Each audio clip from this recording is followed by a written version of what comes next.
తనను ఇండియాకు పంపాలంటూ ప్రవాస భారతీయుడు వేడుకుంటూ కువైట్ నుంచి సోషల్ మీడియాలో పెట్టిన ఓ పోస్ట్ వైరల్ గా మారింది.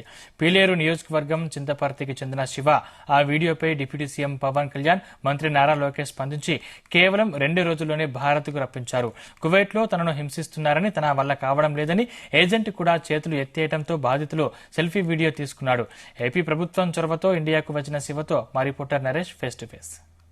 నుంచి సెల్ఫీ వీడియోతో సోషల్ మీడియాలో ఫేమస్ అయినటువంటి శివ అయితే మాత్రం పీలేర్ నియోజకవర్గంలో ఉన్నటువంటి బీసీ కాలనీలో అయితే మనం ఇప్పుడు ఉన్నాము. ఆయన గల్ఫ్ దేశం నుంచి, కువైట్ నుంచి బయటపడి క్షేమంగా అయితే మాత్రం ఇక్కడికి ఎన్డీఏ కూటమి ప్రభుత్వం అయితే ఇండియాకి అయితే తీసుకొచ్చింది. ఆయన పరిస్థితి ఎలా ఉందో ఇప్పుడే ఇక్కడికి తెలుసుకుందాం. అన్న చెప్పండి, కువైట్ నుంచి ఇక్కడికి వచ్చారు కదా, దాని వెనకాల మీ ఆవేదన ఎలా ఉంది? ఇక్కడికి రావడానికి ఎలాంటి కష్టాలు అయితే? ఇక్కడి నుంచి నేను వెళ్ళడానికి కొన్ని కారణాలు ఉన్నాయి సార్.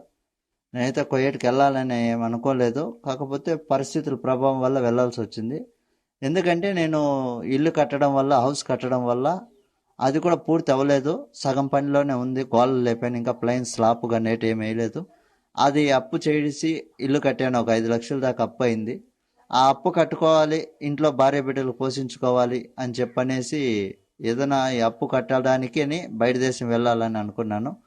1 లక్ష రూపాయల దాకా ఖర్చు పెట్టాను సార్. నేను బయట వెళ్ళడానికి ఏజెంట్కి గాను ఒక 50,000 ఇచ్చాను, మిగతా 25,000 అతనికి అప్పు పెట్టాను. ఆ పరిస్థితుల్లో నేను బయటకు వెళ్తే కానీ ఈ అప్పులు తీరవని అర్థం చేసుకొని నేను బయట వెళ్ళాల్సి వచ్చింది. కానీ అక్కడికి వెళ్తిన తర్వాత వెళ్ళేటప్పుడు నాకు ఏం చెప్పారంటే, ఉత్త గొర్రెలు మాత్రమే ఉంటాయి మీ దగ్గర, ఇంకేం ఉండవు, ఆ గొర్రెలకు మేత వేసుకొని నీళ్లు పెట్టుకొని ఉండటమే అని చెప్పాడు. దాని తర్వాత ఇంకేం ఉండవు, నువ్వు ఒక్కడే ఏసీ వేసుకొని ఏసీలో ఉండొచ్చు అని చెప్పాడు. సరేలే అని చెప్పాను. అక్కడికి వెళ్ళిన తర్వాత నాకు తెలిసింది ఏంటంటే, అక్కడ గొర్రెలు ఒకటే కాదు, మనకి బాతులు, పావురాలు, కోళ్ళు, కుక్కలు, పిల్లిలు, హంసలు, తొండంకోళ్ళు ఇలాంటివి చాలా ఉన్నాయి సార్. పక్షులతో కాడి నుంచి మొత్తం ఉన్నాయి. అవి కాకుండా 2 కిలోమీటర్లు నీళ్లు క్యాన్లతో నీళ్లు పోసుకెళ్ళి చెట్లకు వేయాలా. ఆ చెట్లకి నీళ్లు పోయడం అంటే 40 క్యాన్లు ఎత్తుకెళ్ళి పోసి రావాలంటే నేను ఒక్కడనే అలసిపోయేవాడిని. అక్కడికి నిద్ర లేకుండా 3 గంటల రాత్రి నుంచి పని చేసేవాడిని, నైట్ 3 గంటల నుంచి, త్వరగా అయిపోతుందని. రోజు నాకు ఇదే పని అయిపోయింది. రోజు అదే చేసి నాకు అలసిపోతున్నాను అని చెప్పని ఎండ 60 డిగ్రీలు కాస్తుంది సార్. అక్కడ 60 నుంచి 55, 57 అలా కాస్తుంది. అవి వేడికి నా వల్ల కాక నేను కపిల్కి ఎన్నోసార్లు చెప్పాను, ఇది పరిస్థితి, నేను ఒక్కడే చేయలేకపోతున్నాను, మనిషిని పిలిపించమంటే అతను పిలిపిలేదు. మా ఏజెంట్కి అడిగితే అతను వీజా వేయలేదు, నేనేం చేయను అని చెప్పని అతను అన్నాడు. ఇంకా దాన్ని బట్టి నేను ఎన్నెన్నో ప్రయత్నించాను, ఎన్నోసార్లు అడిగాను అతనికి, అతను కనీసం పట్టించుకోలేదు. మా ఏజెంట్ వచ్చేసి, నువ్వు ఏదో ఒకటి చేసి అక్కడ మనిషి వచ్చేదాకా నువ్వు ఉండాల్సిందే అని చెప్పాడు. అతనికి అడిగితేనేమో మనిషి అవసరం లేదు, నాకు నువ్వు ఒకటి చేస్తున్నావు కదా, ఇంక మళ్ళీ మనిషి ఎందుకు అని అన్నాడు. ఇంకా నైటు శుక్రవారం వచ్చిందంటే వాళ్ళు డిన్నర్ చేసుకుంటూ ఉంటారు, నాకు నైట్ నిద్రపోనివ్వరు.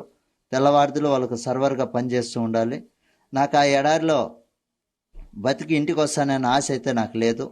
నేను ఒక చిన్న వీడియో సోషల్ మీడియాలో పెట్టాను, ఇలా నా పరిస్థితి ఇలాగుంది, నన్ను ఎవరైనా కాపాడండి అని చెప్పని.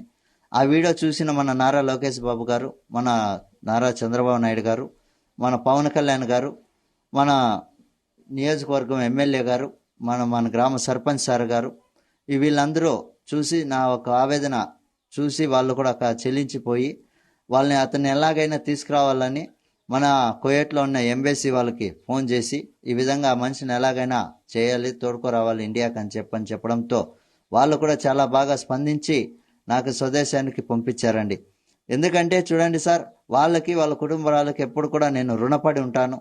నారా లోకేష్ బాబు గారికి కానీ, చంద్రబాబు నాయుడు గారికి కానీ, మన పవన్ కళ్యాణ్ సార్ గారికి కానీ, మన నియోజకవర్గం ఎమ్మెల్యే సార్ గారికి కానీ, మన చింతపర్తి సర్పంచ్ సార్ గారికి కానీ, ప్రతి ఒక్కరికి నేను రుణపడి ఉంటాను.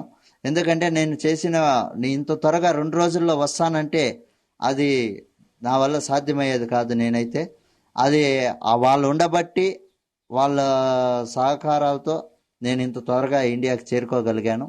వాళ్ళకి వాళ్ళ కుటుంబాలకి ఎప్పుడు కూడా నేను రుణపడి ఉంటానని కోరుకుంటున్నాను సార్. వీడియో పోస్ట్ చేసినటువంటి 2 రోజులకే స్పందించినటువంటి టీడీపీ ప్రభుత్వం అయితే మాత్రం ఆంధ్రప్రదేశ్లో దీనిపైన అయితే మాత్రం సీరియస్గా తీసుకొని అక్కడ కువైట్ నుంచి కూడా శివాని అయితే మాత్రం ఎంబసీతో మాట్లాడి ఇక్కడికి తీసుకురావడం అయితే జరిగింది. తీసుకొచ్చిన తర్వాత కూడా అక్కడ తను అనుభవించిన కష్టాల నుంచి విముక్తి పొందారనేసి కూడా ఆవేదన అయితే వ్యక్తం చేస్తున్నారు. అలాగే ఇక్కడ ఉన్నటువంటి శివ కూడా ఇక్కడ ఉన్నటువంటి స్థానిక ఎమ్మెల్యే కానీ సర్పంచ్లు కానీ కృతజ్ఞతలు అయితే తెలుసుకుంటున్నారు. వీరి ఫ్యామిలీ కూడా ఒకసారి నారా చంద్రబాబు నాయుడు కానీ పవన్ కళ్యాణ్ కానీ నారా లోకేష్ ను కూడా ఒకసారి ఆత్మీయంగా ఒకసారి కలవాలని కూడా తన కోరిక అయితే మాత్రం ఎలా చెప్తున్నటువంటి పరిస్థితి అయితే ఉంది. Reporter Naresh, Zee Telugu news special report Pileru నుంచి.